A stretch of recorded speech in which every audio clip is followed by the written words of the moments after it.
Good afternoon, ladies and gentlemen. We are live. I'm so sorry for the late start on this wonderful Father's Day. Of course, you know what to do when you get on here.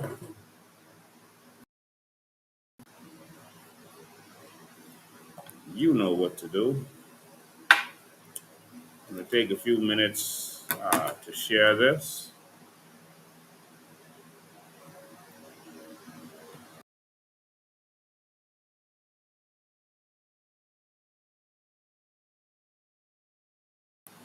Ladies and gentlemen, we are live. And of course, like I said, you know what to do when you get on here. Do your duty, do your thing. Uh, we may have a little dip for a second as we transition from internet to internet. But a very special, happy Father's Day to all of you. Okay. A very special, happy Father's Day to all of you. Um, we're just going to try to get on.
They're selling our land, they're selling our archipelago of sea and sand. Now break down the acronym like you in class. Oh, they're selling the whole country, they're selling aha. And I never been down with no OPP. I talk about selling our people's property. Don't know who doing it, so don't round me out. Don't send no police round me and tell me shush my mouth. Where's our conviction? But where's our pride? We selling everything, selling our backside. Just go online, it'll make you sick. You can buy any island, just point and click. See, they're selling our country, yes. They're selling our land, they're selling our archipelago of sea and sand. Now break down the acronym like you in class. Oh, they're selling the whole country, they're selling aha. Hey, hey. Ride him. My mother always say when you find a donkey, ride it. Who's donkey? Man, come on. We got a whole nation in 73. Now we getting back the whole country. What kind of fools we must be, selling out for a bag of rice and a cup of tea. You know what does bug me? Help me understand. I can't find piece of property for under 80 grand. But I can fix this, I know what to do. I can squat just like them other people try make me do. See, they're selling our country, yes. They're selling our land, they're selling our archipelago of sea and sand. Now break down the acronym like you in class. Oh, they're selling the whole country, they're selling aha. They're selling our country, they're selling our land, they're selling our archipelago of sea and sand. Now break down the acronym like you in class. Oh, they're selling the whole country, they're selling aha. I get everybody sells some every day.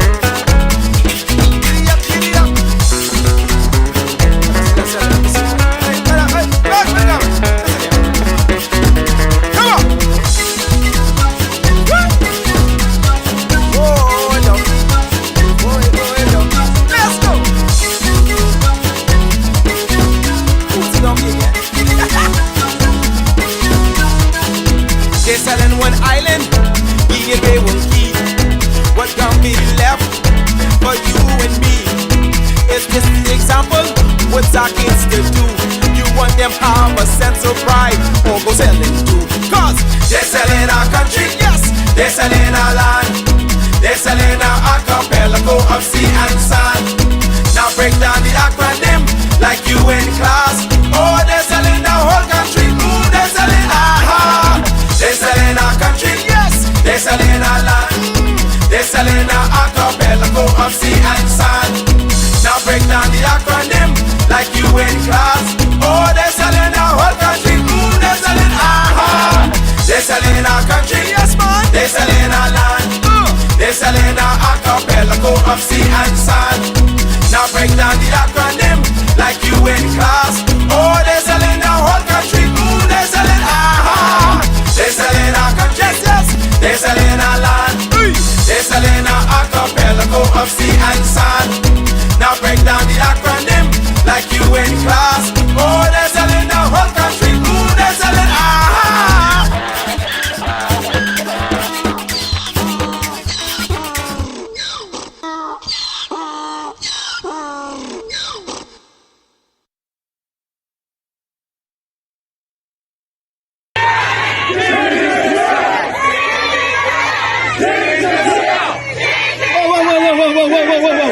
Whoa. Girls, we outdoing.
Okay, ladies and gentlemen, hope you're doing well. Sorry about those technical difficulties there.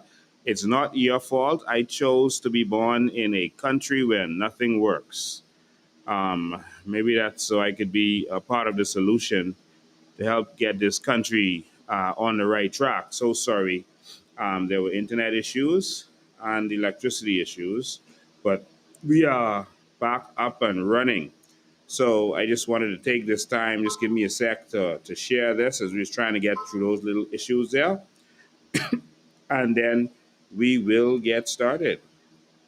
So I'm just going to need a little sec to share, and then we're going to get started. Hope everyone is having an awesome day and you got to spend some time with those you love on this very special day. Normally, I don't go live on Father's Day, but of course, we got work to do to save this country, and I have to make a special announcement to you and get that out of the way so I can go and enjoy my Father's Day. But this is, again, a clarion call to all men. This is today a clarion call to all of the men of this nation. So just give me a sec as I do what you should be doing, sharing. So use your ad highlights, use your ad followers, and then to make the internet, the social media know that this video is important, make sure to do those little likes on your screen if you're on Facebook or YouTube, whatever you are. Just keep those likes moving up, and that will keep everything going the way it should. All right. So, all right. Just give me a sec to share, and I'll be right.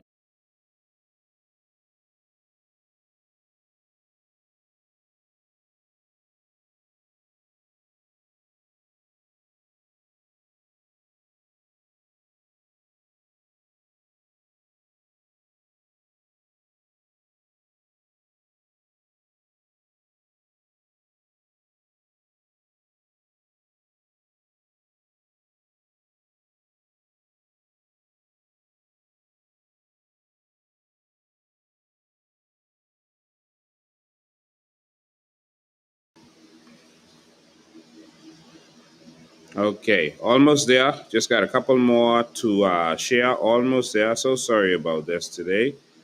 Like I said, normally I never go live on this day, but we're gonna do it today.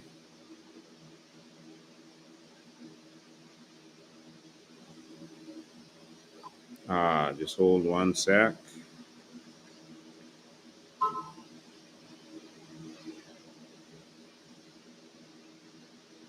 All right, so I've done my sharing. So I hope you've done yours.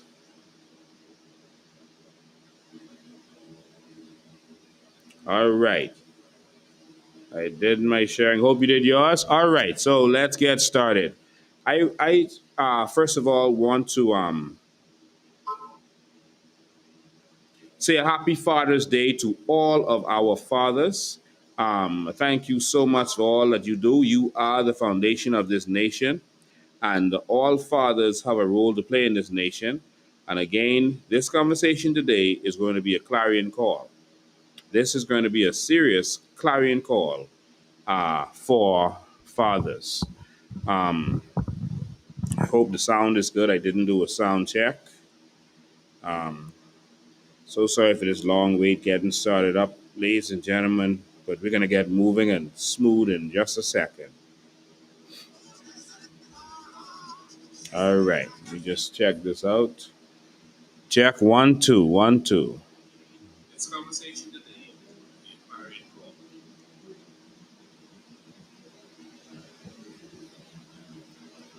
All right.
All right. So sorry about that. Doing some business while we're doing all of this. So sorry I had to take that emergency call.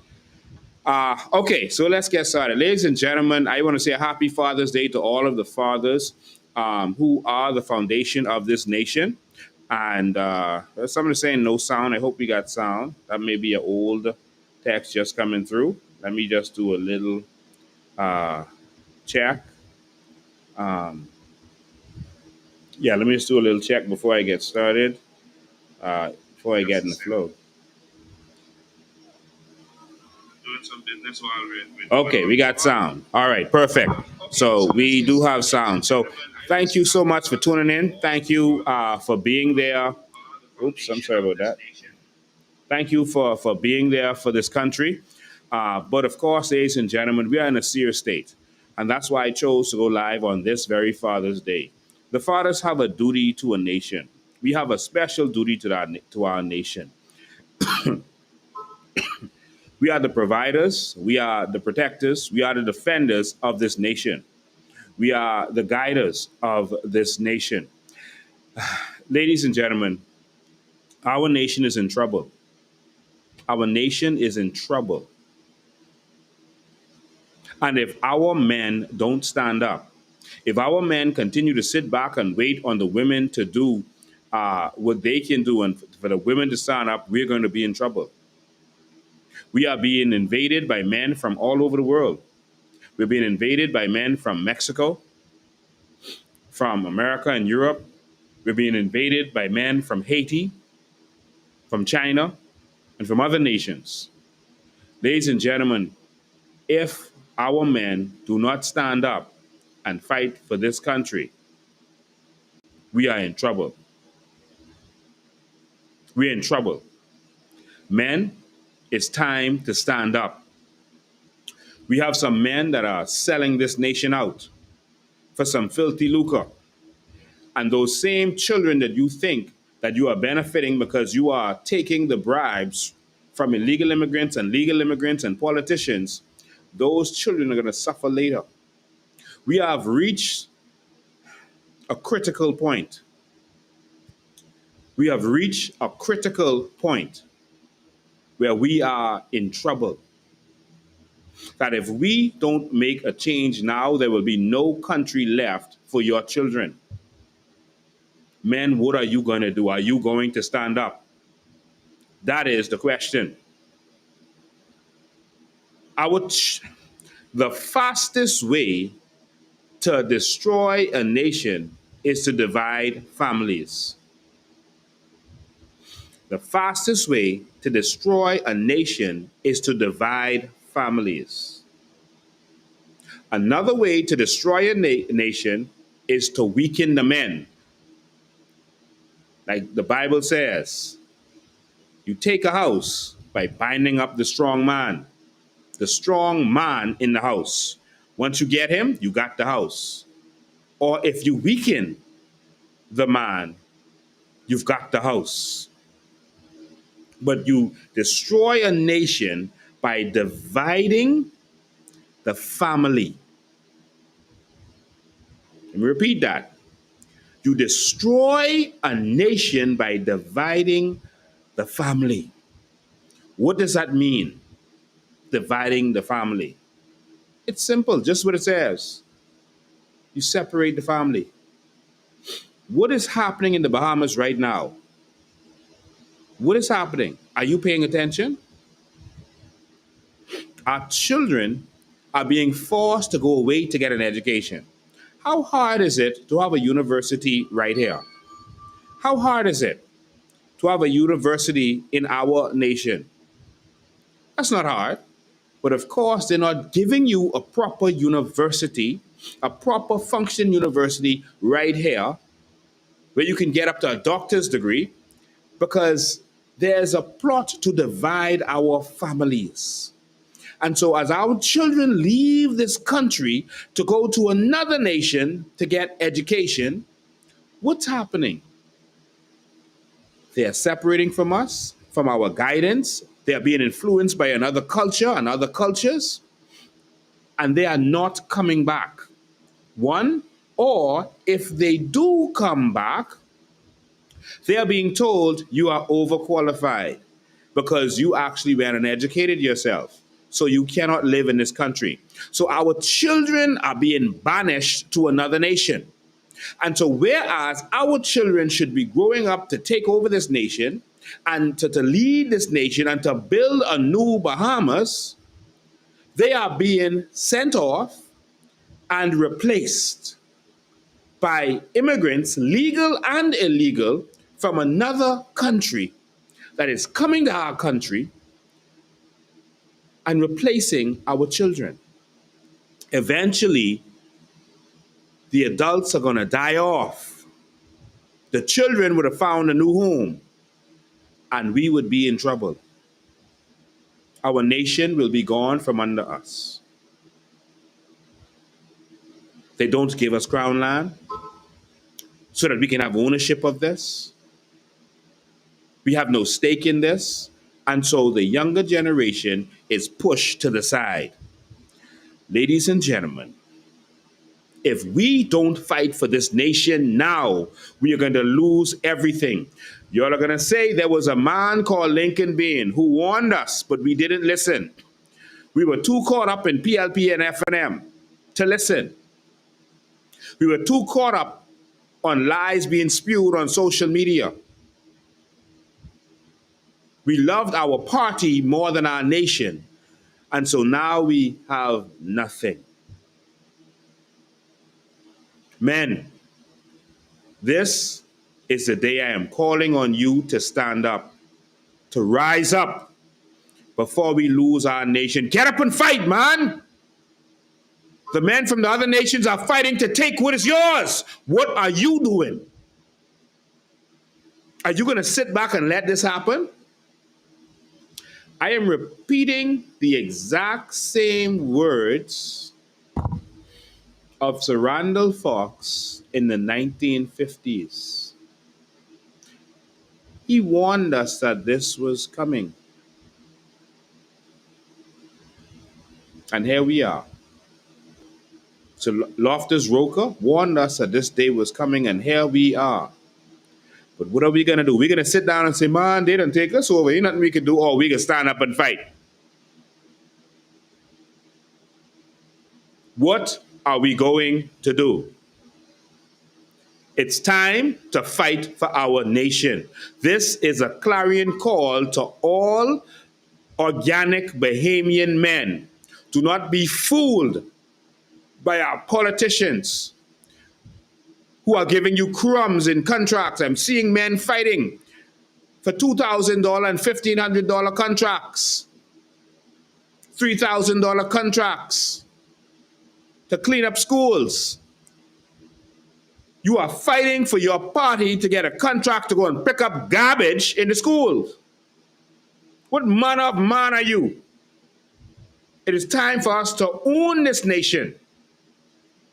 We are fighting for contracts to pick up garbage on the side of the street and to weed the side of the street. What manner of man are you? Loyal to a party so that they can send you to pick up garbage.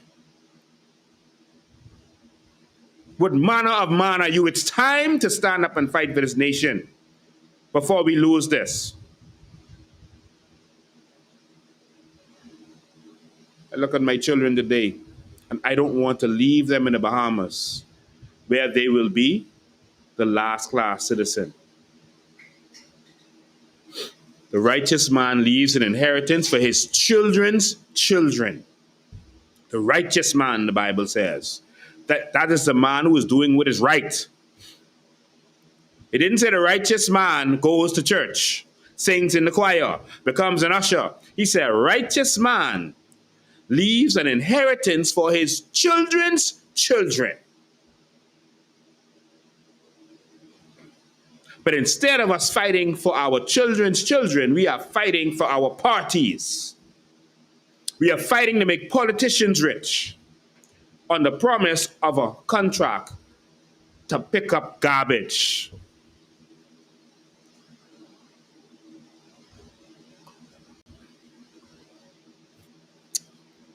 talk about that some more, but I want to take a second to tell you a little bit about a man who inspires me. They call him the father of labor, but I call him the stepfather of this nation. He is the stepfather. He is the one who really should have been the father, but he's the one who, you ain't really my daddy. He's the one who is not considered what he really should be. He's the one who is not as respected as the biological father. He's the one who everyone tried to make us forget. He's the one who really fought for this nation. I want to take some time because I have a duty to educate the Bahamian people because the politicians won't do this. And so I'm going to take a second to talk about the accomplishments of, I highlighted the accomplishments of Sir Randall Fox, the stepfather of this nation, who really should have been the father. Our DNA shows that he is the father.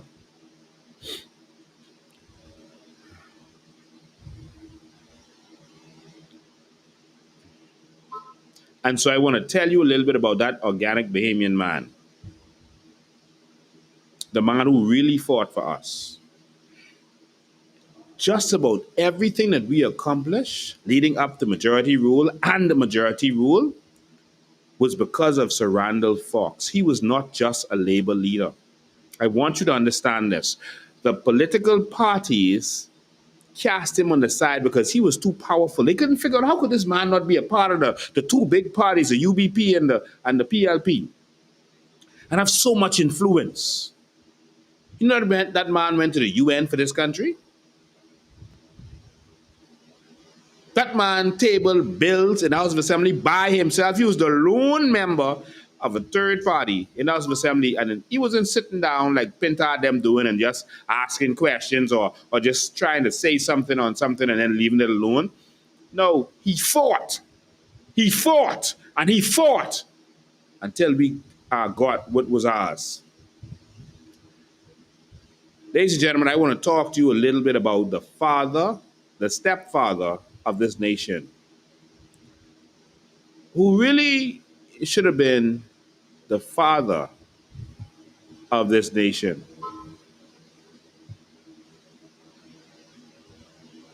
He's a role model of mine. And as I said to you before, ladies and gentlemen, when we come to office, we are removing the statue of the Queen, and we're going to replace that with a large statue, just as large, of Sir Randall Fox. Not no half bust like they did the Samalo Butler. We're going to replace that statue of the Queen with a large bust of Sir Randall Fox. Because he is. And so just bear with me for a second as I do this. Let me just make a little adjustment so that I could read my notes carefully. I get sputters from my hair, but I just want to make sure we don't leave anything out. I'm going to tell you today about a giant of a man. And this man fought. They locked him up on trumped-up charges. They did everything to stop him. But this man fought. They said he was too rough and he spoke too plainly. But this man fought. He let nothing get between him and his love for this nation. This man fought. He risked life and limb. He put everything on the line. His legal practice. I think the bar disbarred him at one point, or attempted to. He was on trial to be disbarred, sorry. He was on. And remember, that's all he had was his little law license. And they went after him to take that from him. Why? Because he was standing up for you and me, who wasn't even born yet. He was standing up for a future generation. The man was thinking not about the next election, he was thinking about the next generation. We here now are several generations behind him. Several generations. And he was fighting for us. That's a man. Okay. So I want to read this out to you as I did it. Ronald Fox was responsible for several things. I'm going to outline the highlights of a few of those things.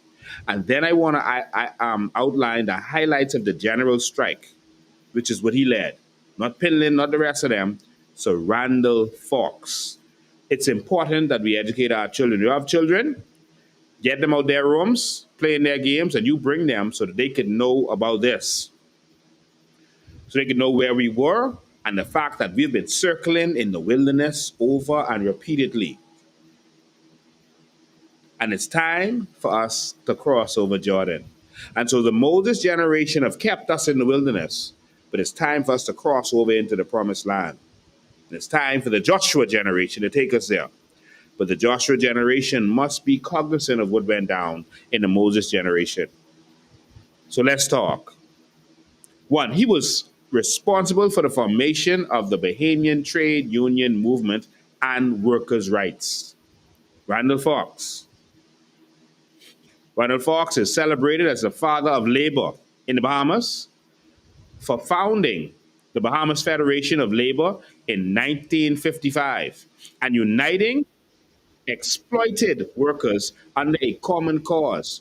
This was the first major trade union body in the country, empowering the Bahamian laborers to advocate for fair wages and better conditions. Under Fox leadership, the trade union movement won critical rights. For example, laws were changed to allow hotel and agricultural workers to unionize and bargain collectively. That means together, eliminating previous bans on their union membership. And so because of him, remember, you had no right to be in a union before Sir Randall Fox fought for you. You had no right to even think about being in a union. He fought for your right and then caused it to be added to our Constitution so that your right would never, ever, ever, ever, ever be taken away. That is a man.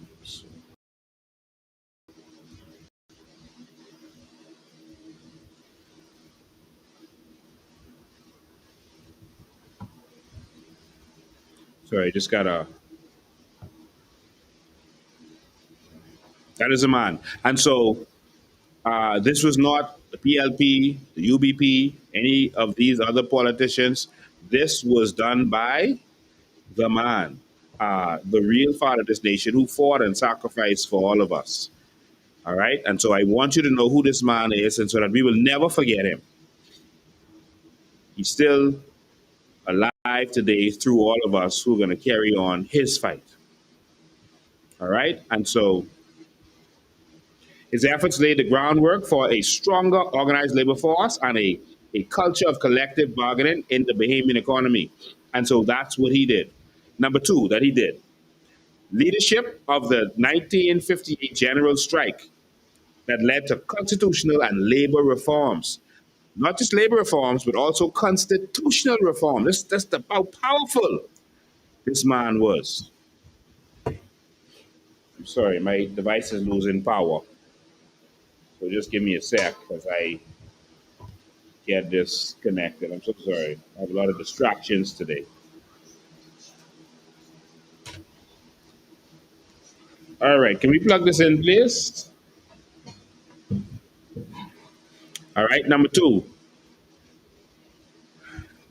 All right, so in January 1958, Fox, as the president of the Bahamas Federation of Labor, led a make sure it's charging. Just give me a sec. Okay, I think we're good. In 1958, Fox, as president of the Bahamas Federation of Labor, led a 19-day general strike. Can you imagine Bahamians having the fortitude to strike? He said that paralyzed Nassau's economy and forced the colonial government to heed the workers' demands. I'll get back to that because there may be something there that you missed. The strike began over taxi drivers' dispute.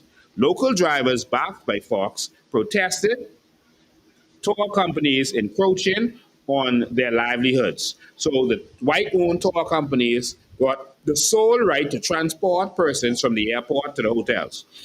And the taxis went to Mr. Fox and he said, oh no, we shutting this place down. And they did their little blockade at first and then they decided that we have a general strike. All right, and it quickly expanded as hundreds of hotel and other workers walked off the jobs.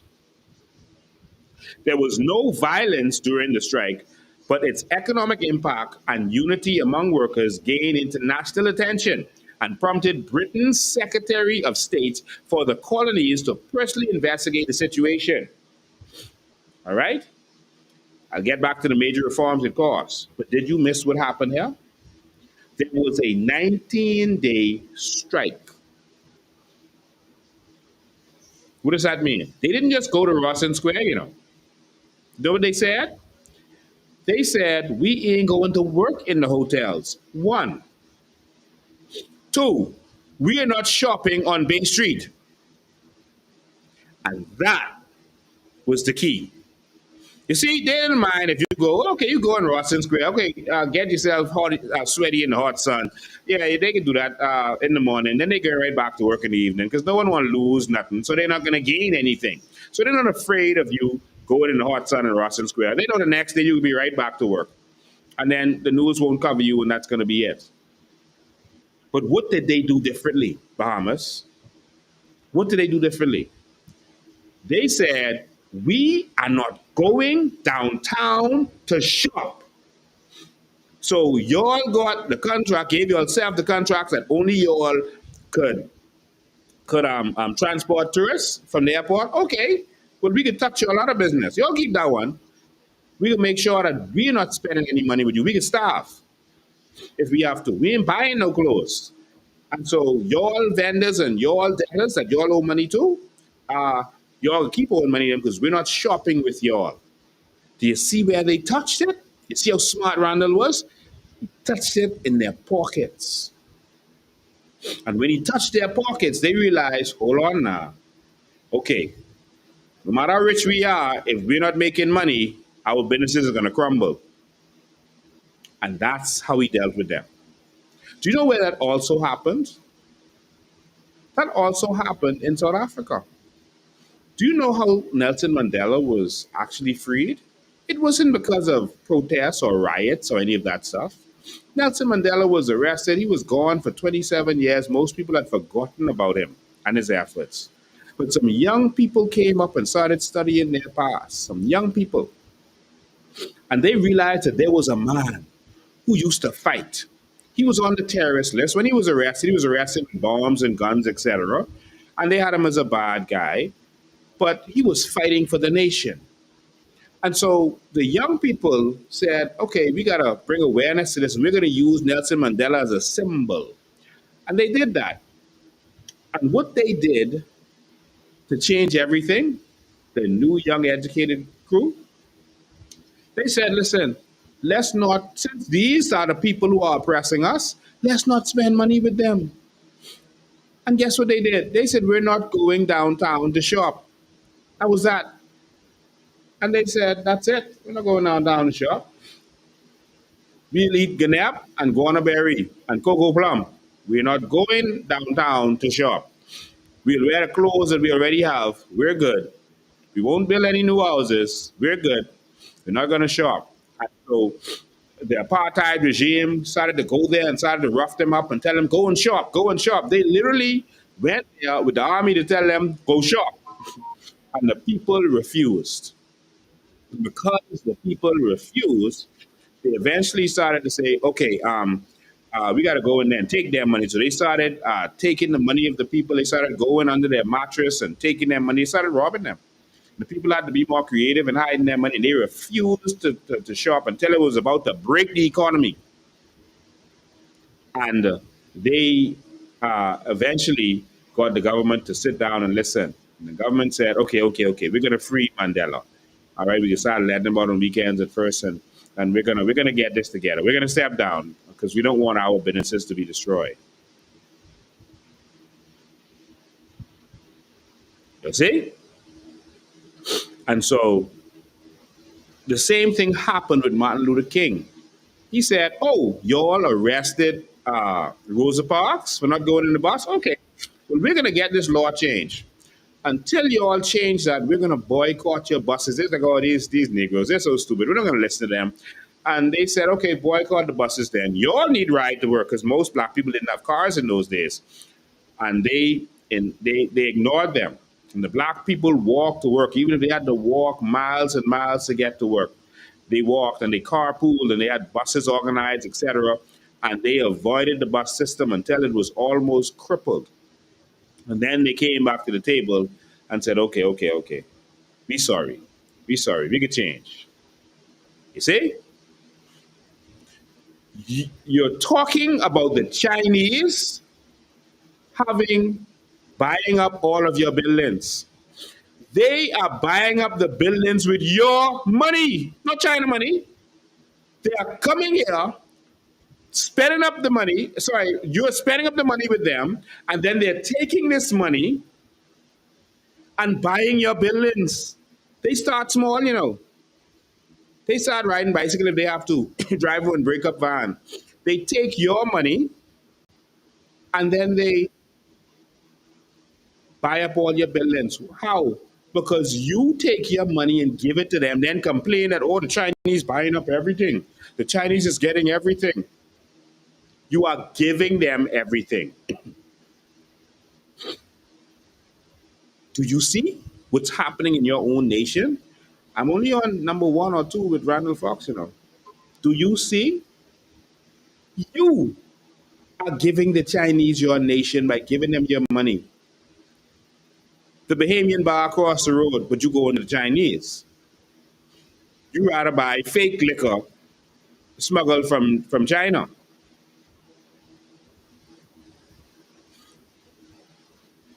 Ooh. You rather buy Vitamalt in the green bottle than in the brown bottle. Or you didn't notice a difference? No? Okay. You are doing this to yourselves. You are killing yourselves economically. You are concerned about the proliferations of illegal immigrants from Haiti. You are. And then you go and hire them to do your yard. You see?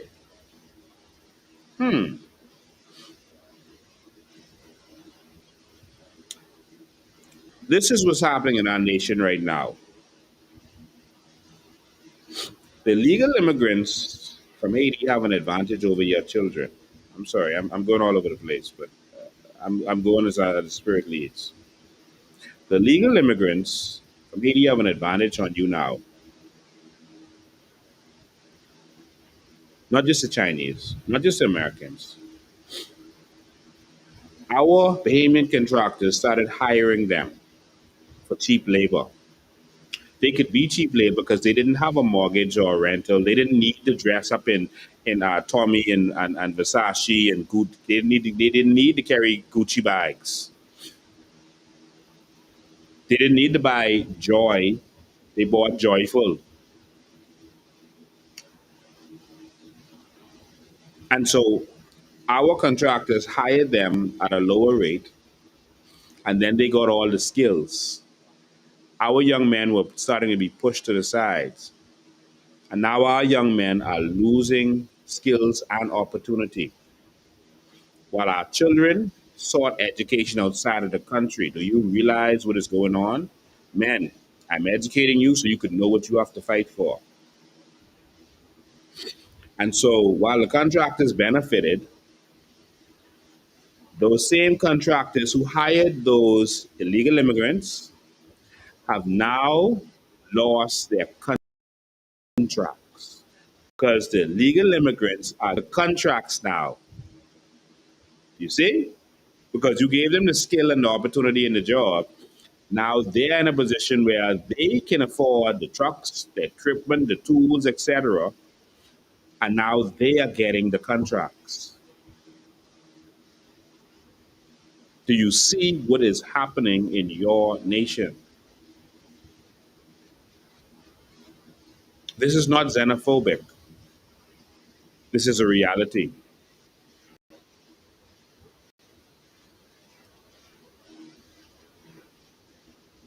And so now they have the legitimate jobs because they're getting all of the contracts and they're only hiring their people.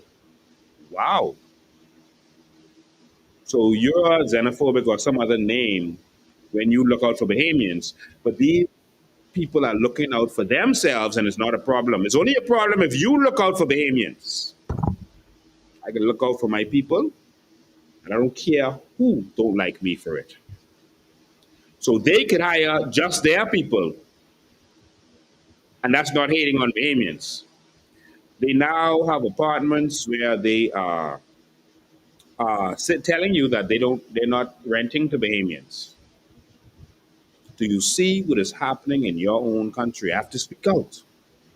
Not because I hate anybody, I don't. Because I love my people. I'm standing up for your children, even if you refuse to. You're losing the little that you have. And so now you're being replaced with people who now have the contracts. They're now buying houses cash. Cash.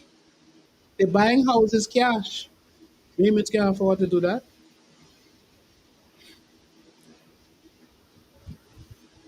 And then they run the underworld.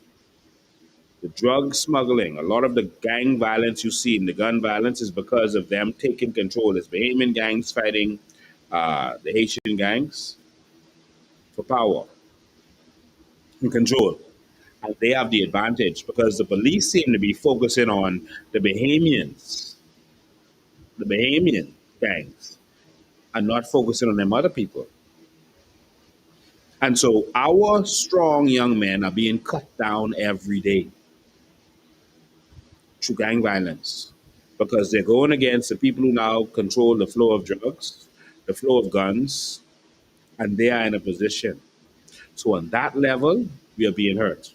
On the next level, because our young men can't get the jobs, because our young men were told to focus on construction and hard work, etc., while the women were told to get an education. And so the majority of our college educated, etc., are women right now. The majority of the ones who stay in school are females. And so they got their education while our young men were dropping them to school, dropping them to COB, dropping them to the airport to go away and get their education and paying for them. Now the young men are being replaced because they have no jobs to go to because they're being replaced.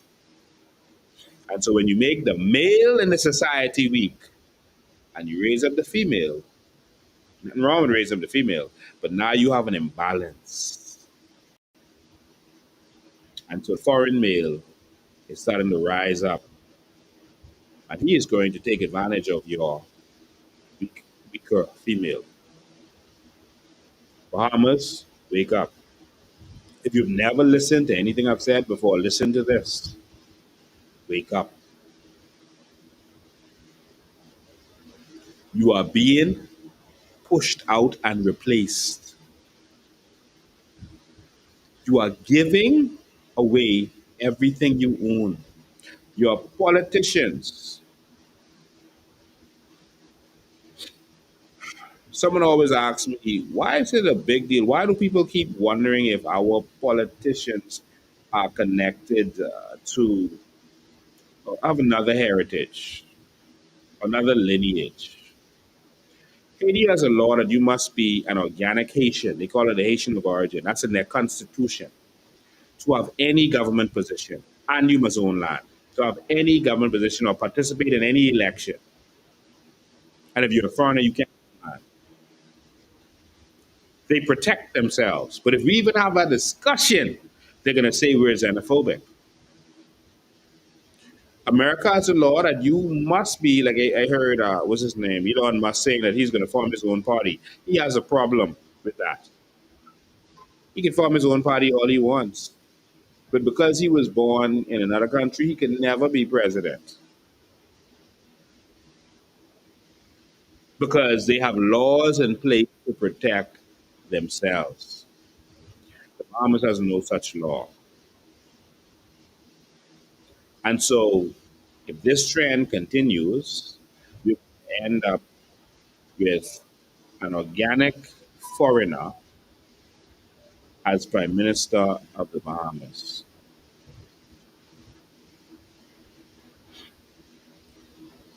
Pinlin, father was Jamaican, although he loved this country.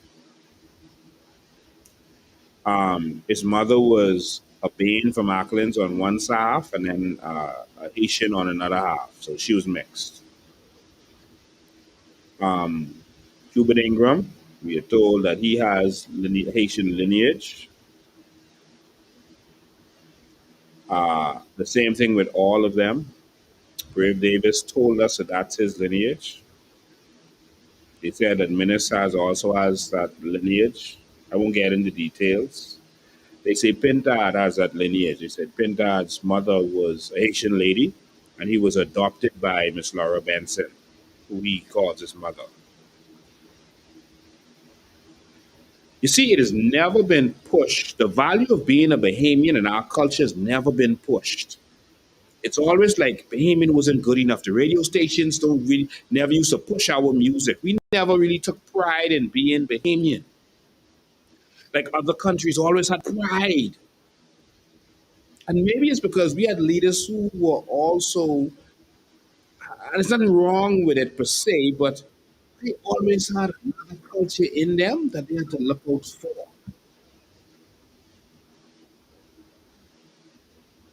And so they can go and twist my words and say that I'm xenophobic. I'm not xenophobic. I just love this country that we losing. And I have to say these words because if I don't say it and God put it in my mouth, I have to pay.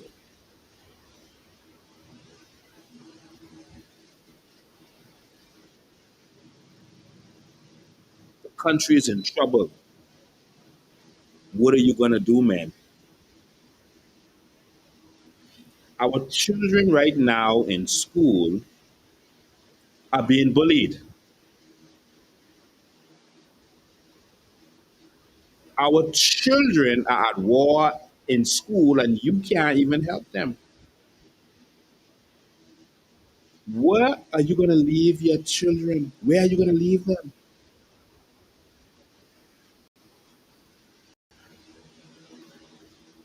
They can't afford property. They can't get no work. They're being pushed out of this country and being replaced. Where are you going to leave your children? I have warned you. I have been obedient. I have said what was put in my mouth to say. I have said what has been put in my heart to say. I am calling on all our men. Are you going to stand up or are you going to cower? Are you going to sell your birthright for a bowl of porridge? Or you can stand up?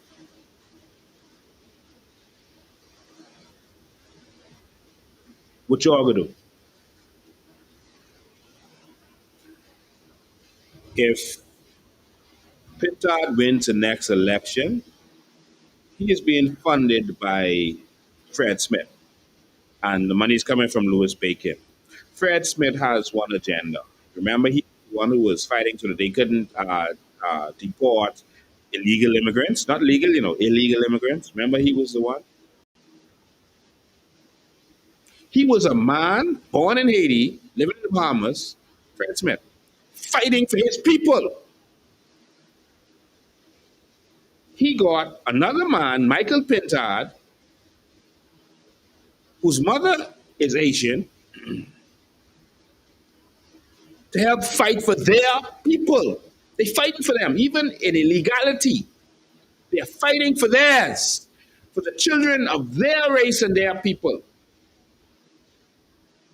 I have no problem with a man who fights for his people and for his children. I have a problem with a man who ain't gonna fight for his.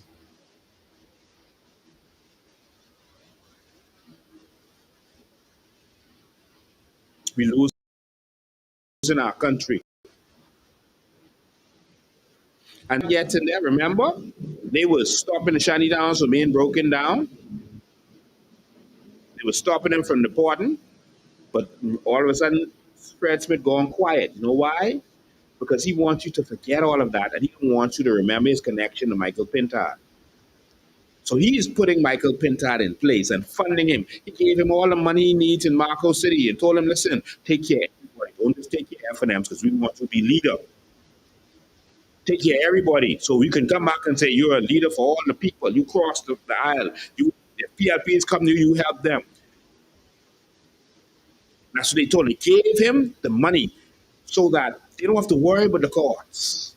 Notice when we forced the government hand to start doing stuff with the shanty towns and start doing these fake arrests, notice Fred Smith ain't saying a word.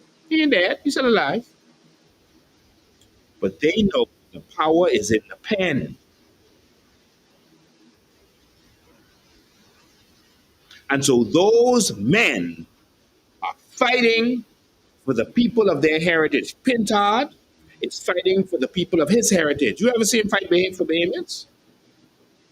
No, seriously. When have you seen Pintard out there fighting for Bahamians? I'm not talking about fighting for political issues. Fighting for Bahamians. When?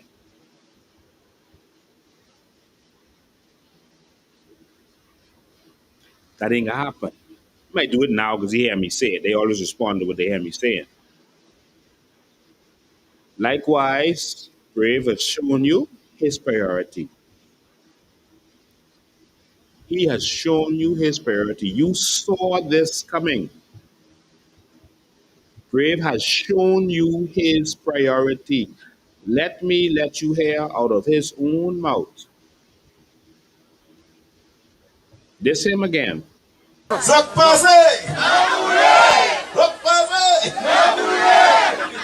Let me just say that I have always been a part of this community. And there's no accident I know how to do all the And they are speaking their language. because I always There's speak honor and share with you. Our country. You make Because them you speak are me English. and I am you.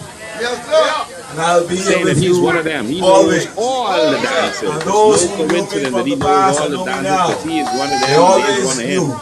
that I was there and always been there for you. I don't call you all, no, you all are not Haitians, Bahamians. You are Bahamian, and your origin is Haitian. Mine too, and many of us. We have to stay apart for now so we can be together later. You know now.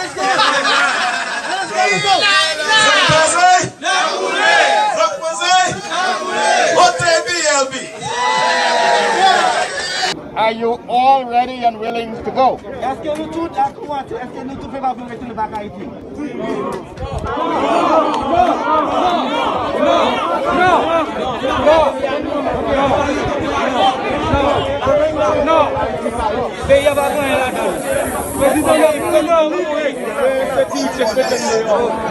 Le problème pays, mettez-nous dehors.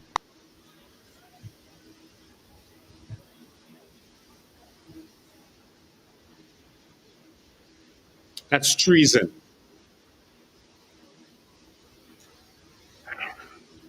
What Fred Smith, Michael Pintard, etc., did was treason also. If we don't win this election, this country is done. So you all have a choice to make. You all have a choice.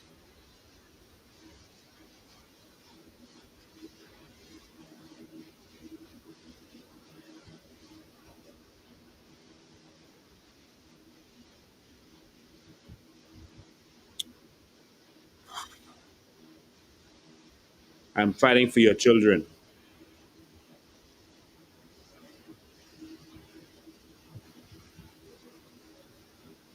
I'm fighting for your children, because many adults don't see what's coming and they are being bamboozled and replaced. And so, all right, so economic. And so they're using economics to destroy us, but we could use our economics to fight back. But of course, how do we use our economics to fight back? We have to benefit from our country. We are going to use land reform to give every single Bahamian up to an acre of crown land, because land is wealth. Initially, Randall Fox fought to make it so that land couldn't vote, because you could only vote if you had land, and then you could vote. You had one vote for every piece of land you had. And their justification was that you're not Bahamian if you don't own a piece of the rock. That was the understanding back then. If you don't own a piece, you're not Bahamian because you don't own a piece of this. You know what I'm looking in the game? How you can say you're Bahamian and you don't own pieces of land? But guess what? It made sense then. They made it so that we don't own the land. They don't give us the crown land. 75% of all land in the Bahamas is crown land. Did you know that? 75% of all land in the Bahamas is crown land. 25% is privately owned. And we're losing that daily. Let's continue with the stepfather of this nation.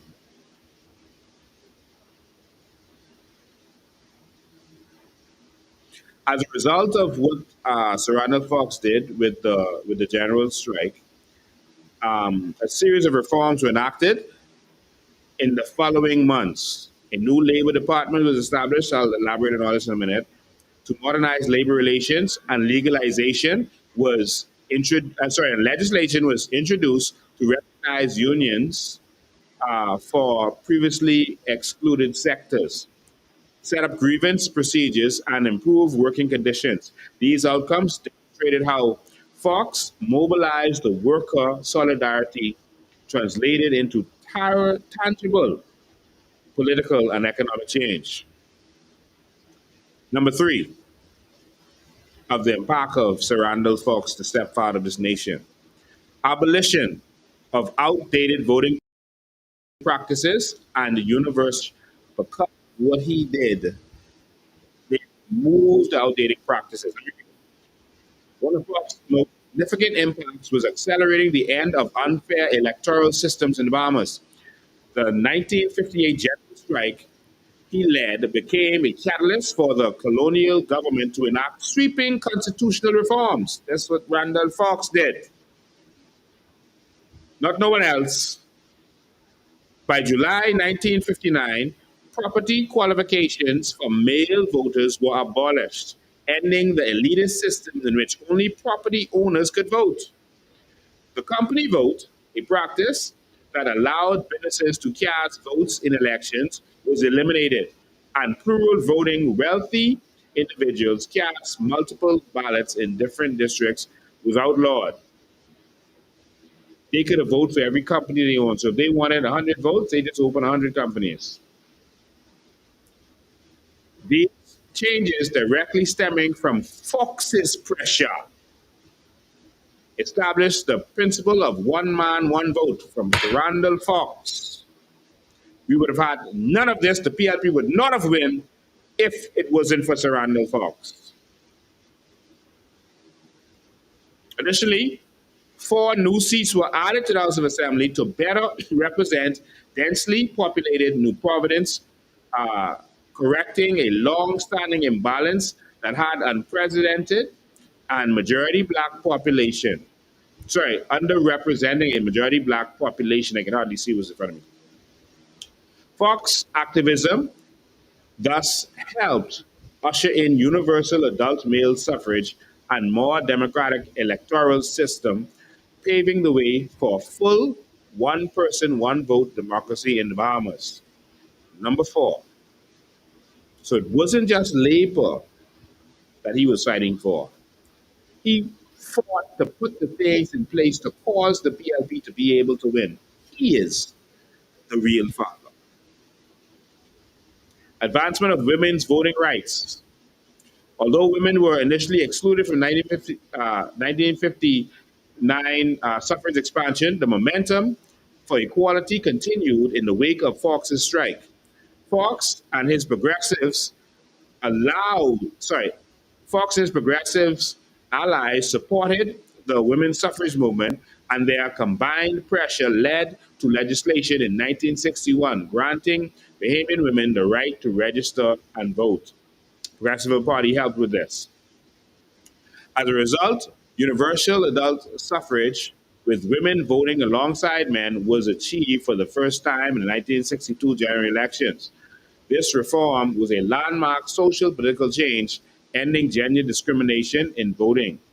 It owes much to the climate of change that Fox labor agitation helped create, reinforcing that the push for broader democracy in the Bahamas included both genders and class enfranchisement.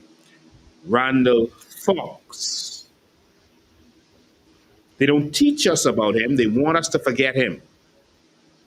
It's a man who stood a giant of a man. The politicians don't want you to know what really happened. They want to change history and rewrite it. Number 5, establishment of Labor Day as a national holiday. Randall Fox fought to make it Labor Day. Let me tell you what he did. Fox believed workers' contributions should be formally recognized.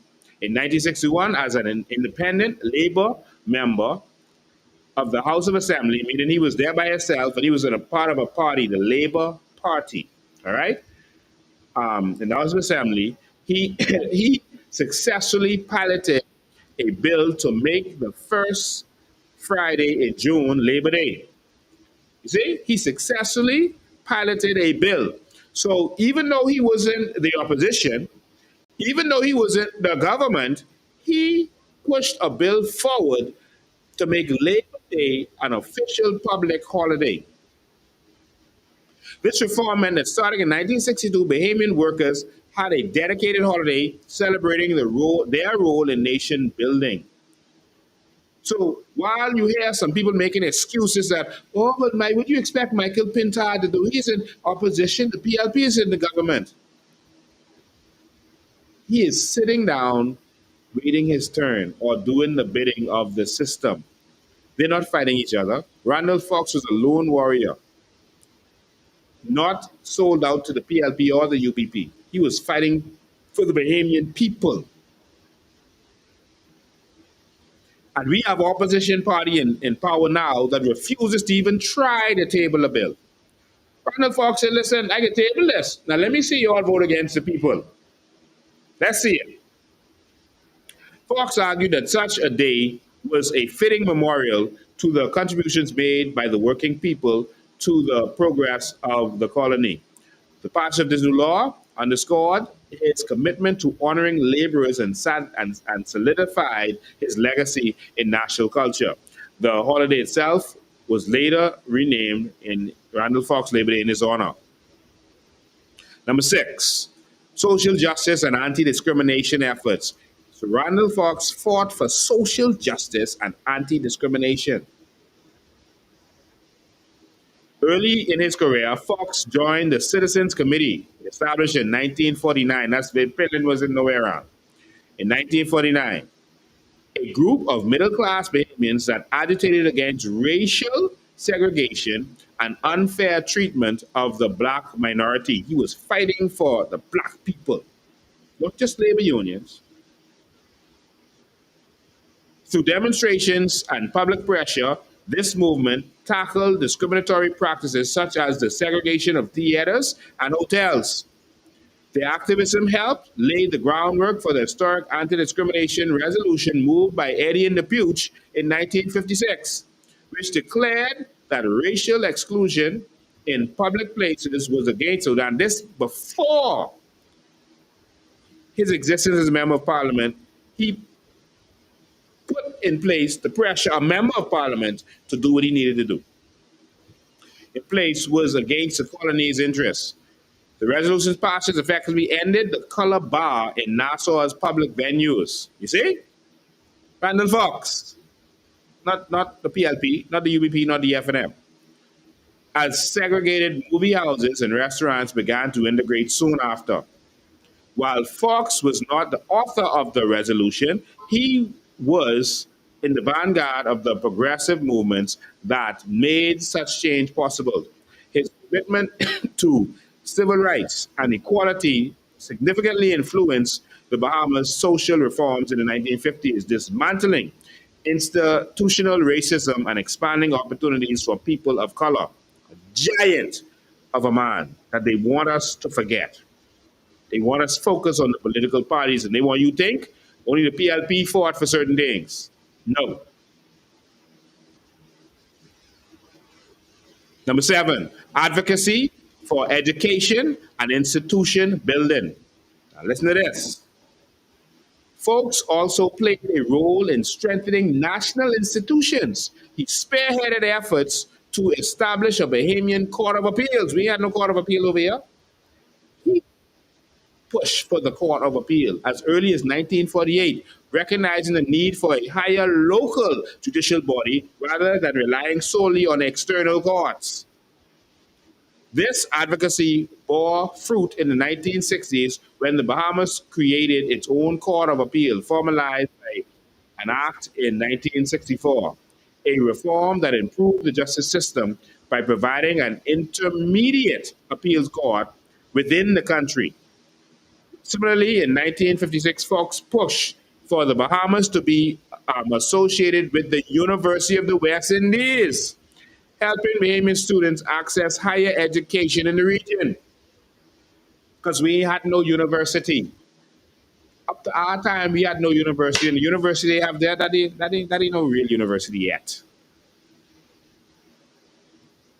50 years later, and we don't have a real university, a real recognized university that people want to come to.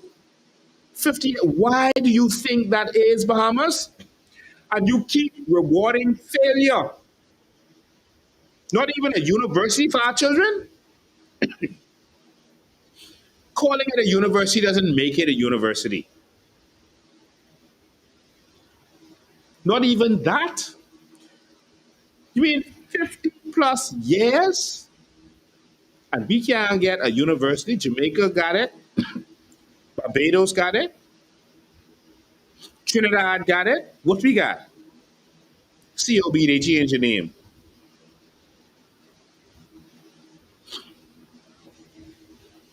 This move broadened educational opportunities for Bahamians and linked the nation to the vital Caribbean institution. Both efforts in law and education reflects Fox's vision for a more self-reliant, developed Bahamas with robust local institutions. Imagine if this man was prime minister. He did this not as a member of the opposition or the government. Number 8, pioneer of Bahamian independence advocacy. Years before independence was on the formal agenda, Sir Randall Fox was a leading voice calling for self-determination. He was the first member of the House of Assembly to openly raise the question of independence for the Bahamas. Everyone else was scared, including Finland. In parliamentary debate, reportedly in August 1966, Fox did not stop at domestic reforms. In September 1966, he traveled to the United Nations and pleaded the case for the Bahamian people's right to self-governance before the UN Committee on Colonialism. The man traveled, he wasn't prime minister, you know. He went to the UN with power from being a member of parliament and spoke to the UN and demanded our independence. His bold stance helped legitimize the idea of independence in the Bahamas political discourse at a time when it was still considered radical. They called the man a radical because he wanted independence for us. He felt that Bahamians, black Bahamians, could govern ourselves. and that we should be independent of the Queen. And this man was considered a radical. Like, no man, you can't be prime minister, man. Come on, man. What these things is you saying? It's not making no sense. We can't govern ourselves. This is the battle he had. It sounds ridiculous today, but this is what he had to convince the Bahamian people of.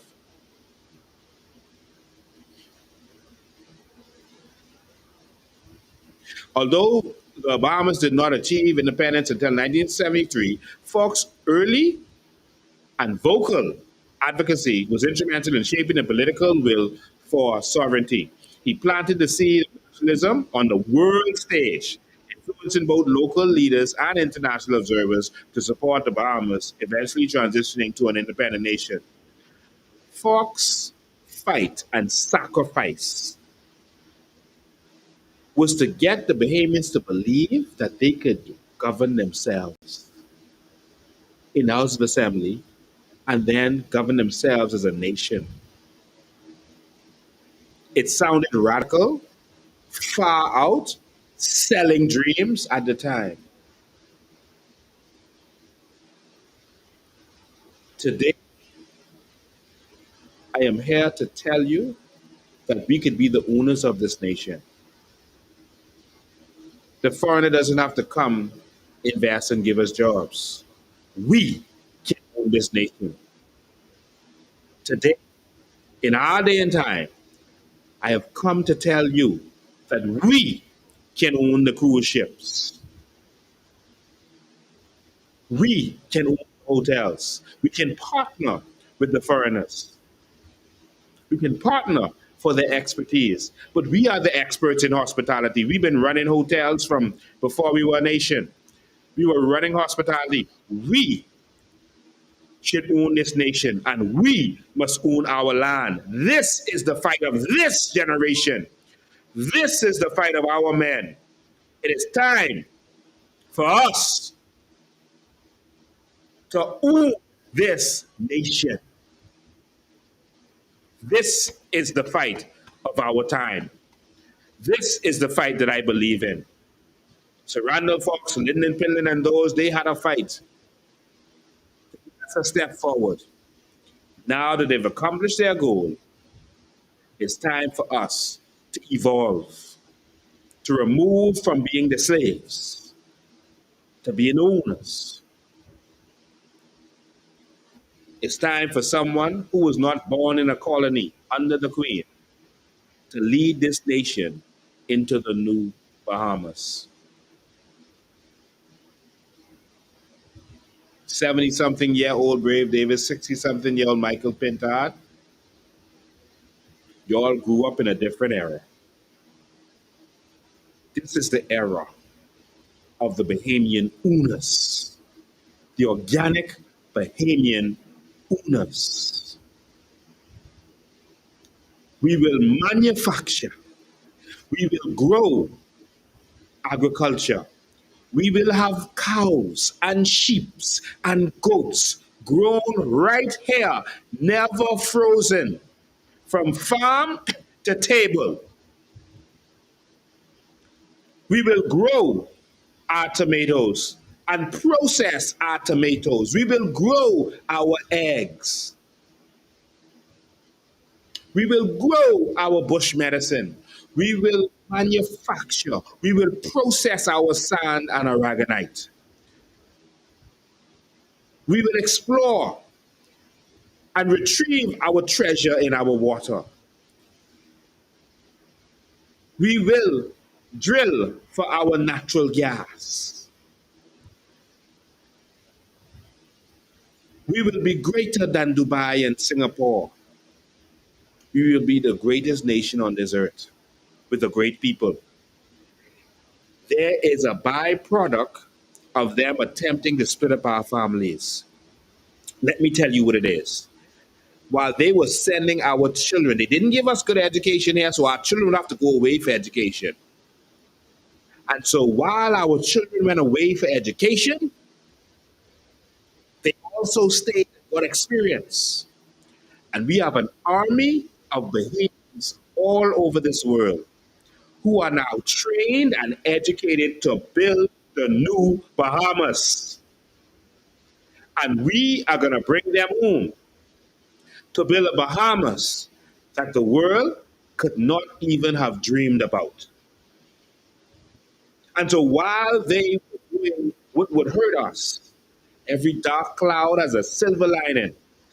And we are going to bring our young people home with our experience, with experience from companies like Google, companies like Tesla, companies like NASA, institutions like NASA. Our young people working in Hollywood, in Dubai, in Qatar, building the rest of the world. Our young people acting as magistrates and judges in England, in Australia. Our diaspora from all over the world, it's time to come home. Man, it is time for us to build a nation that our country, that our children can come back home to. Men, and all we got to do is take this country back from the PLP and FNM who are working to empower the children of the oligarchs. It is time for us to look out for our children before it's too late. A new Bahamas is rising. This is the rise of a new Bahamas. And ladies and gentlemen, on June 28, I'm not finished with Randall Fox yet, on June 28, we're calling all of you who support this organization to show up. Show up on June 28, Saturday, June 28. If you are on the other family islands, you come to Nassau as we open our national headquarters. We are opening the headquarters from which we're going to transform this nation. Ladies and gentlemen, at 7 p.m. on June 28, we want you to be there. We want you to stand with us as we open our national headquarters and we address the nation and tell them about this.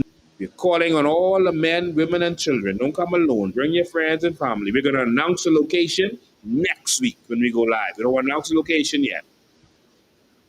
Next week, we're going to announce the location. But ladies and gentlemen, June 28th, Saturday, June 28th. Not this Saturday, the Saturday after that. We are launching our national headquarters. Why? Because we are here to stay. Our national 6,000 square foot state-of-the-art facility. Our national state-of-the-art 6,000 square foot state-of-the-art facility. The facility to which we are going to transform this nation. Bahamas, are you ready? We want you to be there. Don't just say you support. Show up. Show up. It's time to stand up. Stand with me as we stand for this country. Our 6,000 square foot. Remember, and we even expand on that, but we stay where we are for now. A piece of property is 5,000 square foot. Your piece of property in Pinewood, Elizabeth said the whole property, not the house, the whole property is 5,000 square foot. Our facility, our state-of-the-art facility is 6,000 square feet. Where we are going to build the new Bahamas. June 28th at 7 p.m. Next Sunday, we will announce the location. All right? Make sure you are there. Travel from wherever you are. Come and show up. It's time. We're not playing with this. We're serious about this. We are going to meet them on whatever level they are. We're going to compete on them on whatever level they want to compete on. We got to take this country. We got to take this seriously. We are serious. Come and see your 6,000 square foot state-of-the-art headquarters where you are welcome every day to come and hang out with us. It will be open to the public every day. You don't have to feel like like you don't belong there. You can come and hang out, lay off in the chair, talk to people, meet your people, get your coffee in the coffee shop, be with us, come and motivate us. So just so people don't misunderstand, our headquarters, our Pinewood headquarters will still be there. I will still be spending time at the Pinewood headquarters, but I'll be spending time at both places. So I don't want you to misunderstand and think we're closing down our Pinewood headquarters. That's our Pinewood branch headquarters. That has always been there and will continue to be there. And so we want you to come and join us at our national headquarters. This is the headquarters for the whole institution. And we want you to come and brainstorm with us and share with us and talk politics with us and be there every day once it is open at this state of the art facility. Let's go back to Randall Fox. We have done more in this short period of time than any political party has ever done in the same amount of time.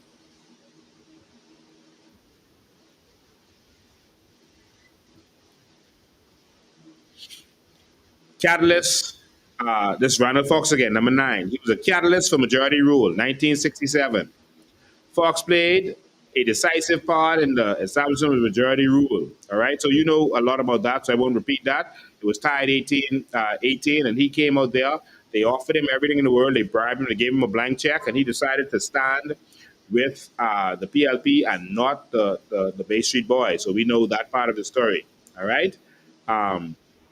So Fox's pivotal role as a kingmaker in 1967 not only demonstrated his influence, but also ensured that the ideas he fought for, social justice, economic equality, and political empowerment of the black majority, would be advanced by the new government. Number 10, economic empowerment initiatives. Beyond politics, Fox, watch this, economic empowerment initiatives. Hear that? Hear that? And this is the last one I'm going to do for now. Fox contributed to economic reforms aimed at uplifting ordinary Bahamians. Notably, he was a co-founder and secretary of the People's Penny Saving Bank in 1951. Did you know that? He said, no, we need to empower our Bahamians. We need a bank. You see how much things he's responsible for? And they don't want to tell you about him. This institution was created to encourage savings among the poor and provide small loans, addressing the lack of access to banking for the black community at the time. The penny savings banks lasted for decades, eventually becoming part of the government's national savings system by the early 1990s. By enabling financial inclusion and thrift, Fox indirectly spurred economic self-help and entrepreneurship among lower-income Bahamians. He also helped found the Bahamas Amateur Athletic Association. That's the BAAAs. That's an organization that deals with all of the athletics. Did you know that? That he was a co-founder of that? Reflecting his belief in holistic social development through sports related, it provided opportunities for Bahamians to excel on international stages. Through such initiatives, Sir Randall Fox influenced the social and economic fabric of the Bahamas, promoting self-reliance and community advancement, in addition to his more famous political feats. Now, there were a lot of things that happened because of the general strike, etc., that I wanted to go through, but I think I'm out of time. I think I'll do that on another live. But I'm going to open the phone lines now as I continue to speak. I'm going to open the phone lines. 803-5995 is the number. 803-5995 is the number. And so make sure that this is up. 803-5995 is the number. So call. What do you think about all that I've said today? What do you think about all of this? As I continue, men, our country is in trouble. Call us, men. What you could do? What do you think about the state of this nation? What do you think about us being continuously bamboozled by politicians? They keep us poor so that when they come with that little $50 or $100, we feel that they did so much for us. We get to the point where we say, man, they ain't doing nothing for you, so I might as well get something now. Yeah, I selling my vote.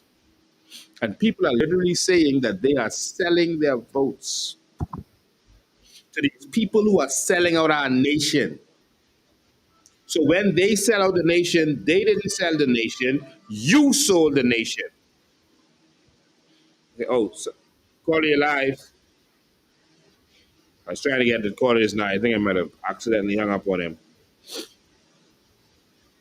Can call right back, caller. You are selling your nation, so you sold it for $50 or $100, and then they go and sell it and get the big money, so they can have a couple dollars to give you next election, so they get the big money. They're giving you the crumbs, so they could get the steak and lobster. They could own a restaurant. It's time for us to stop fighting for crumbs and start owning the restaurant. Stop fighting for crumbs and start owning the food stores. I'm not here to give you a fish. I'm not even here to teach you how to fish. I am here to teach you how to own the boat, Bahamas. This is the next evolution of the Bahamian people. We got to do something. 8035995 is the number, 8035995. You can call regular call or WhatsApp call. Good afternoon, you're live. Good afternoon, Mr. Bean. How you doing? I'm alive. Yeah, good. Happy Father's Day to you Same to you. and all the other fathers. Are you a father or are you a fighting father? You ready to fight for this nation? Bro, I'm a fighter. I'm a patriot for this country. Brother. Lincoln, bro, I'm a patriot. But let me say this to my people, Lincoln. I never been on a drive around with you when you used to go out in the shanty town, stuff like that. Hold on. But let me say something. I had an experience Thursday night around 11 o'clock out on Pottersky Dock. Yes. I didn't know what was going on, but when I got to where the motions and everything was carrying on, man, I thought I was in a dream. When I heard the rockets on the dock, I thought I was in Haiti. 11 o'clock in the night, I went out there to pick up two of my family members from the dock. Thinking, I thought all these years that was mad. But when I witnessed that for the first time, I never witnessed that from this exposure was going on, but I saw it personally for myself. And boy, let me tell you something. I don't know how many people on this live listening in. Let me say this: invasion in this next general election. Yeah. I gonna buy my ticket and I gonna head to some other country either to buy or somewhere where no food, no toleration of foolishness is being tolerated. Yeah. But what I'm saying, my spirit now is even more activated and angry. See what I have saw last night, and Lincoln, to you guys that are in this fight going forward, I want you to continue to work for the power, might, Yes. and authority. Speak with authority, because this is gonna take people with authority and power to carry this mission out. You see, and I will be a part of that too, because I'm not tolerating what's going on in this country, and now we're hearing that little is creeping into my island called Long Island, and I don't like that. I try to encourage my Long Islanders to be aware and stand up and put their foot down, and whenever they come on, whether the plane or boat, tell them to go straight past on that boat or that plane and get out of my island. We don't need you here. Yeah. You see? And, All right. and yeah, I have a cousin up there, and he taking note and let me know what's going on. And I try to encourage them, keep them out. We don't need that. All right, So my brother. thanks for taking my See call. you on the Lincoln, 28, all right? Yeah, continue to fight. All right. Thank you. Okay. Call you live. Go ahead. Hey, Chief, what you saying, Chief? I am awesome, man. I just calling to say, Happy Father's Day to you. Thank you. And I will be there in full effect. And I have my crew. My Raj is coming, okay? He'll be there on the 28th. Awesome. But you just keep up what you're doing, big brother. You know what I mean? And I've been in the battle over here. I want you to believe that. Thank you. You know what this is. Yeah, man. All right, I've been in the battle over here, okay? Thank you. All right. And we doing well, man. When I say well, we doing well. Yeah, we were ready. You know, everybody acknowledging what is the truth and what is right. All right. You know, I live in a prejudiced society right up in here. You know, this the white people, right? Mm. And right now, I got all of them coming to me and trying to find out a lot of stuff. I give them the website and tell them go on down and read it. You know. Yeah. All right, brother. Okay, you take care. All right. Something powerful I want you to recognize and understand. Bahamian men are historically not being as strong as they should be.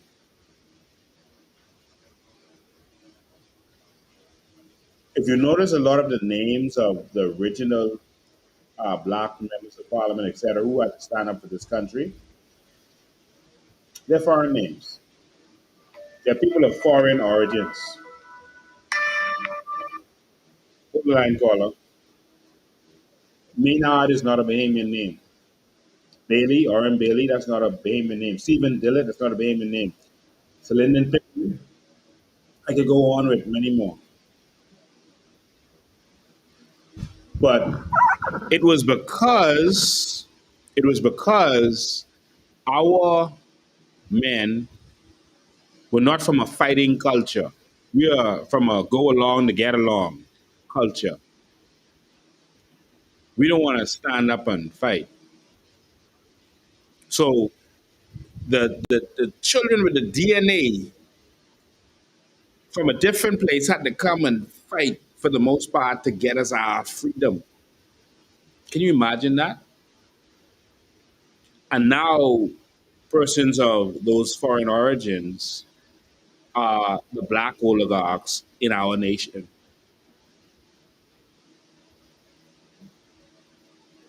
Do you see?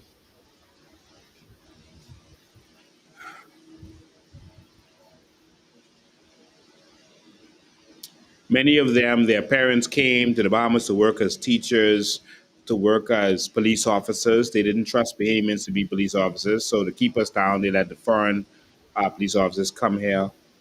They came as teachers and other government jobs. And then their children became the political leaders. I am here to fight for our children. Who you here to fight for? Your politician? You just love Brave so much you don't care. You just want Brave. Forget your children. You just love Pintard so much you don't care. I just want to see.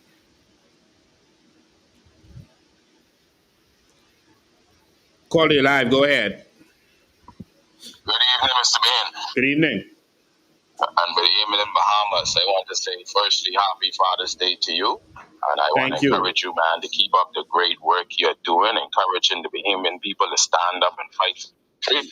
And I want to also encourage the Bahamian people, you know, it's time to kind of fight with you, man, and fight with this coalition of independence, because we are standing and fighting for the next generation to benefit from this country and from their natural resources. We can look all over this country and see the wealth that we have, and it's being shipped out of this country. It's being taken from us, but we are not benefiting. So I believe that when the people stand with the coalition of independence to bring this change, them and their children, the next generation, will benefit from this country. So I want to encourage the Bahamian people on the 28th of June to don't meet us there, but meet us there at our national headquarters there in New Providence, because I hear a lot of persons saying, "Yeah, man, we support y'all. Will be there. We'll come." But most of those persons are afraid. They don't want to be victimized, so they don't want to come out. They don't want to be seen because they send persons from the PLP and FNM send people to take pictures at persons who come out to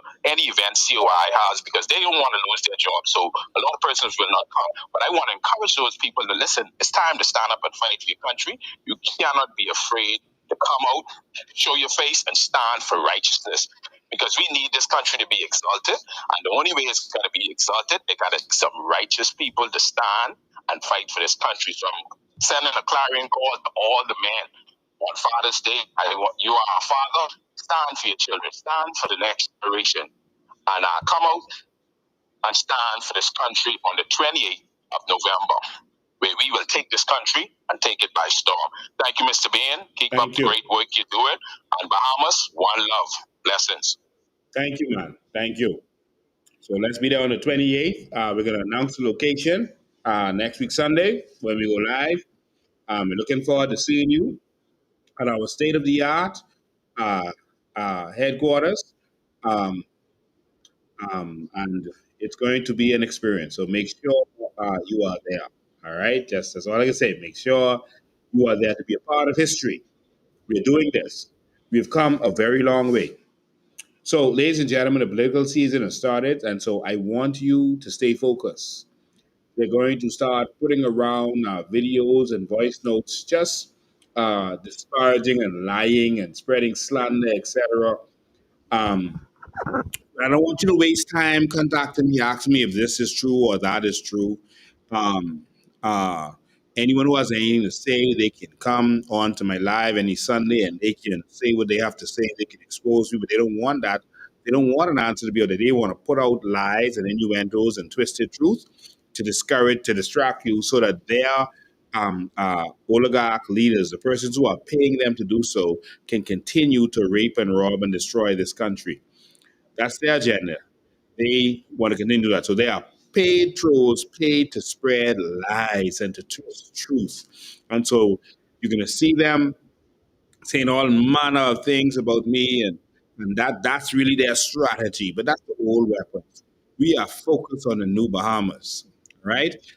They are going to say all manner of things about Maria Daxon, about myself, about Miss Green, about Veronica McIver. That's how they play politics. Let's not get distracted. They want you to think that their politician who they worship is perfect and they're an angel. But don't vote for anyone else because they're not perfect. They want you, so the PLP trolls are going to spread lies about myself and others. In other words, Brave Davis is perfect. Vote for him. Don't vote for whoever else. The FNM ones are going to do the same things. In other words, Pentad is perfect. Oh, wow. And so let's not get distracted with personalities. All right? Let's take this country back and give it to the people. We have seen what the FNM will do. We have seen what the PLP will do. We have seen what Brave Davis will do. And it has not been enough. We have seen what Michael Pentad can do. He was the worst Minister of Agriculture in Bahamian history. He was the worst Minister of Youth, Sports and Culture in Bahamian history. The worst. He did not stand up for Bahamians. And so we don't want to waste time with someone who's going to be a puppet for Brent Simonet and Fred Smith. So let's go to phone lines quickly. Good evening, you're live. Good afternoon, how you doing? Awesome. All I want to say is we can come and talk. Let's just don't around. Hold the line, Paulie. All we can do is make sure we make our vote at the right spot. Yes. And make it count. We can have the most debate on anything online. But at the end of the day, make your vote count for the right set of people. And Mr. Bean, I can tell you now, Free from alcohol. I got my vote in the COI. Thank you. Thank Thank you. you, sir. All right. Thank you, man. Go ahead, call you live. Rachel Bow on the call today. Hey, Rachel, Lord, how you doing? Excellent, because you just educate me to the fact of folks. Yes. We know this is a leader. A leader leads to better his country. Yes. Not to clean finances for his friends and family. Yes. A leader tells the story like you are, spitting out excerpts of strong men that built our country. We are a black country, a country of people of color. We don't want to be oppressed. We know what it is to have our fathers run off a Bay Street. Now our fathers are in control of their establishment.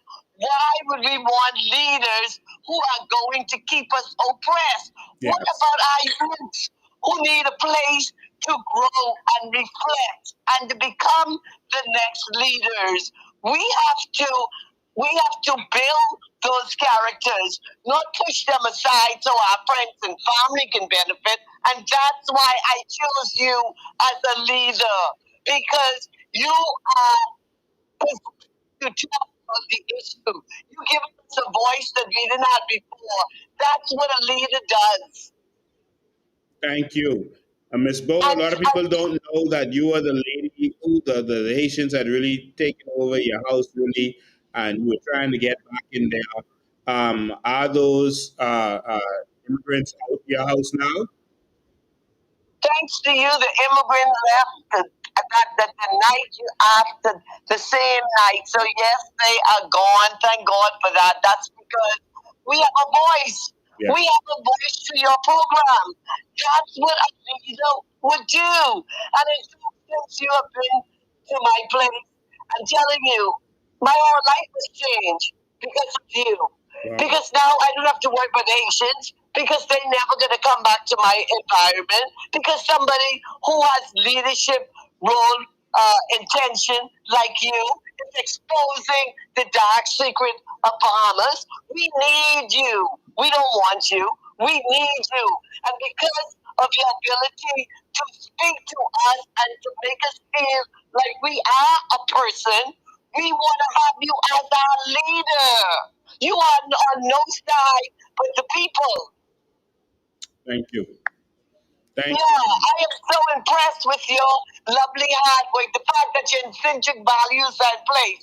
You are a leader by example. You taking your father's day to ensure that I can come on and others to share our much needed hurt about our country in myriad of ways. The Haitian, the leaders. Our leaders today are so disappointing. Thank you. We need you. You guarantee my vote as well as myriad of other Bahamians, because you're standing up for what we need, someone with a voice that can carry our voice through. Amen. I appreciate you. Thank Very you. much so. I appreciate you. All your topic is topics that Bahamian just waiting to die down in. What happened to the Bahamas? Our democracy. Our MPs that used to get out there and making sure constituencies are looked after. Yes. What happened? Wow. Thank you so much for your call. Excuse me? Thank you so much for your call. I appreciate it. You're very kind. You keep safe, because let me tell you something. Sure, you're going to be talked about. You're going to be talked about because you're like a tree with great fruit. Am I not going to take a rock and hit on the fruit? Yes, I will. So don't worry about the small-minded people who try to crush you. You continue to fight because you have the right package. I have a lot of respect for your work. You're on the right track. You're a Bahamian boy, and we see you. Amen. Thank you so much. God bless you. You as well. All Nice right. day. Bye-bye. 803-5995, 803-5995. We have to transform this nation. We have to transform this nation. We got to fight for our children. We got to fight for our people. Bahamian men, we can't be afraid of no one in our country. No politician. These politicians soft, man. You can't be afraid of these politicians. For all of our Bahamian young men, stop running up and down behind these politicians, calling them daddy, degrading yourselves. You are men, man. Stand up and be kings in this country. The politicians, hold the line, call your next. The politicians work for you. Don't ever let me see a Bahamian young man walking behind a politician talking about daddy because he giving you a couple dollars. It's time for us to rise up and be real men. Be strong. Stand up in this country. Harbor Island is lost. But we can take that back. We went to Harbor Island last year or a year before when they told us what was going on. And they could tell me I can't go into a certain part of Harbor Island because the Haitians done take that over and they got guns and stuff around there. Not even the police was go around there. That's what they could tell me in my country. Gotta be out of your mind. So we went there. Me and some men and some strong women. Some of them elderly women got more courage than some men. And yes, a man was standing on the corner with a gun. And when the older lady showed me, I walked straight up to him and said, "Come here." And he started to walk off fast. And I said, "Come here, what's that in your waist?" And then he started to run. It's our country, man. It's our country. And we ain't gonna let them sell this out. We are going to, wherever we tread our foot, we're gonna take back. We're taking back this entire nation and giving this to the Bahamian people. Why we won't give land? Because it's our land. And if someone wants a piece of the rock, they will appreciate the rock. They will take care of the rock. But right now, it's like this country ain't even ours, so why should we care about it? Let's go to the phone lines. Good evening, you're live. I'm sorry, I think I lost them. Yeah, they hang up just when I was going to them. Why should we care about this country? And it ain't ours. All we get to do is have a job in this country. That's it. Someone asking how much of the 700 they sold. A lot. You gotta take back everything that the enemy stole from us. This is gonna be a prosperous nation in the mouth of America, and we're going to benefit from our presence. This country is going to work. $80 million for a bridge?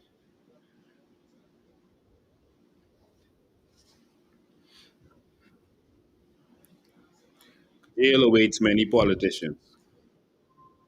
But we can take this one back, eh? Good afternoon, you're live. Hey, Lincoln, what's going on, man? Right here, man. Someone tell me we only own 77 of the 700 still. But I'm Wow. only joking. You know, it's really sad what's going on. Yeah. They're saying the COI needs to be this, that, the next thing. I asked them one question. What has everyone else done for 50 years? Before they come and say what you need to be, what has everyone else been? What's been done in 50 years? You had the whole United Arab Emirates built in what? Less than 50 years. Mm-hmm. And we led a whole the newest city in the whole hemisphere. From the north to the South Pole, we have the newest city in the hemisphere, 1950s. And what did we do with it? Let it rot? And we had all kind of different people at the steering wheel. So my question to everybody tonight is simple. Are you going to vote for 10% or 12 to 15% VAT on healthy organic food? Because everybody has a record of doing that. So people say what the COI could do. I said, well, we have $3 trillion that pays no tax. Why don't put 15 or 12% or 5% or 10% on that? You have 12 million ticket sales and hotel bookings a year. They paying the VAT? Or they booking those offshore? You're booking them offshore. The money don't come in. How could you have a business in your country, our country, are you paying a business license like we pay? Are you putting your bank in our banking system like we must do? If you really sit and think about tourism happening in the Bahamas, because it ain't ours, and I watch and listen to everybody bragging about fighting for the crumbs on the plantation. I could be the man raking up the seaweed on the beach. And it's your beach. Think about this in closing, Lincoln. The Paradise Island beach that you went and looked at with Mr. Toby Smith. That's your land, right? That's Crown land, right? Yes. Okay, so if you own the land, let's say you had a $1 million land in Lyford Key, and I come and put $1 million house on your land, and I tell you that we're going to rent this for $10,000 a night, but we're not going to split that $10,000 each. You could be the gardener, housekeeper, the servitude job, and you own the land. How I could own the land on Paradise Island, one of the best beaches, and now the boat will have a beach right next to it. They will have all the lovely new shops, basically the new Bay Street right next to it. They won't have to come out here and catch my cab, will they? Or go to my fish fry, or go to my Junkanoo Beach or Tiki Hut or Straw Market, because it'll all be right there next to the boat, and they'll call it safe. You see all the shooting today, so they'll say it's not safe. Stay here on our beach. Will we be allowed on the beach? How easy will it be to get to that beach on PI? It's our beach, isn't it? Yeah. What's our interest in that property? What are we getting out of the deal? We'll get to go over there and rake up the seaweed and serve a drink if the people from other countries aren't doing it? Because the rule of thumb on all the other islands are what? How many private islands are owned by cruise ships in our country? We got a long list of questions. So when the people, I'm looking at the people who troll in your page right now at this live, I want to ask them some questions about what's been going on for 50 years. And I'm not going to call no party, no name, no nothing. I just say, hey, come here and type, because they're scared to call you, what we've been experiencing. Anyway, have a good one, Lincoln. Thank you. When we get in power, we are going to change the pledge. We'll keep our flag, and we're going to pay the drafter of that flag, the man who created that flag. We're going to pay him. We keep the national anthem, but the pledge has to change. One nation united in love and service. In love and service. They put in our we are pledging, putting our hand across our chest and pledging to be servants, pledging to promote servitude. And that's why all they talk about is jobs. Jobs. Oh, this can provide this amount of jobs. Oh, Freeport doing good. Look how much jobs here. Y'all come back and work on the jobs.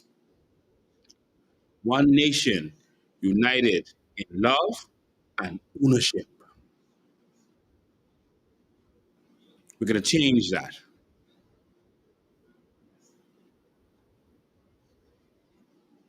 We are not the servants anymore. We are the owners of this nation.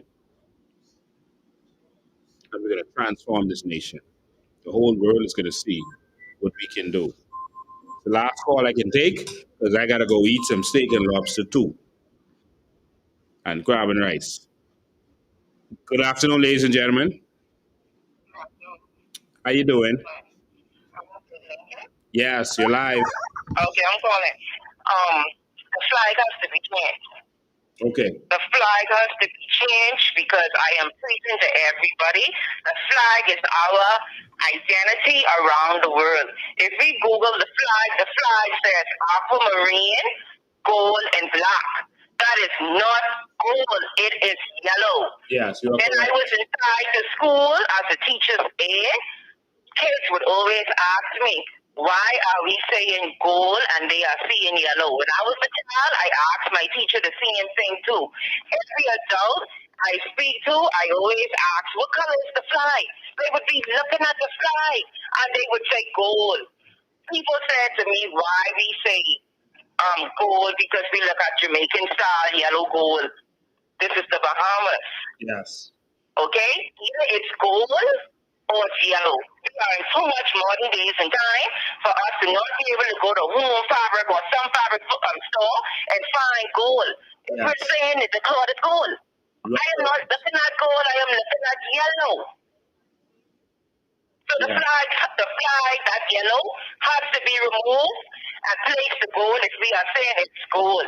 Now, if we want it to be aquamarine and yellow, then we need to change the Google information and say it's not gold, it is yellow. We can't say the grass blue and we looking at green. That is correct. So that flag, that gets to be corrected. Amen. Pay the man for doing the flag, change that yellow into gold if we saying it's gold. We have to make it make sense because we brainwashing ourselves. Yes. All right. I agree with you 100%. So that's all I call it. Say that flag, I had to address that piece there. Yes. That flag have to be changed. Thank you so much. Enjoy the rest of your day. Happy Father's Day to you once again. Take care. Amen. Thank you too. So, ladies and gentlemen, I'm going to have to wrap it up there. Remember, on the 28th of June, that's not Saturday coming, that's the Saturday after that. We're calling all of our supporters, all of the Bahamians who want to see change in this country. We are officially launching our 6,000 square foot state-of-the-art national headquarters. That will be the battleground to usher in the new Bahamas. A headquarters where you're welcome to come and be every day and sit down and hang with us and watch us get to work to transform this country. You can come and sit in the couches and watch the videos and see the documentaries and be a part of everything that we're doing. Ladies and gentlemen, it's time. To the men of this nation, I'm giving you the message that Sir Randall Fox gave in the 50s. Men wanted. Go and read his book, The Faith That Moved Mountains, and you'll see an article that he put out saying men wanted. We need real men to stand up and defend this nation. I'm not angry at the Chinese man looking out for his children. I'm not angry at the Asian man looking out for his children. I don't hate them. But I'm angry at the Bahamian man who will sit down and watch everything being taken away from his children and do nothing. Who will sit down and say, oh, it's too late, it's done too much of them. Too much of them where? In our country? You all better stand up. Yes, Haitians, Chinese, Filipinos, everyone will be welcome here, But they come in to work for us. But what is happening is the inverse. They come to work for us. Yes, the foreigner is going to come here, but they come in to work for us. Not to take our jobs and not for us to work for them. We're going to transform this nation. Ladies and gentlemen, it's my time to go and spend some time. I'm going to go eat some steak and lobster. I love you. Let's fight for this country. We'll see you again next Sunday, unless something is happening, unless they're messing with Bahamians on Crown Land again or doing something else to disadvantage Bahamians. Again, they're going to be all over social media. Whenever we make an announcement that we're about to do something big, they'll be all over social media, running on with all kind of nonsense. Listen, let's stay focused. Let's do what we have to do. All right? Ladies and gentlemen, it's time. So see you on the 28th. Be there. All right? Thank you so much. You are watching history in the making. Thank you. God bless you.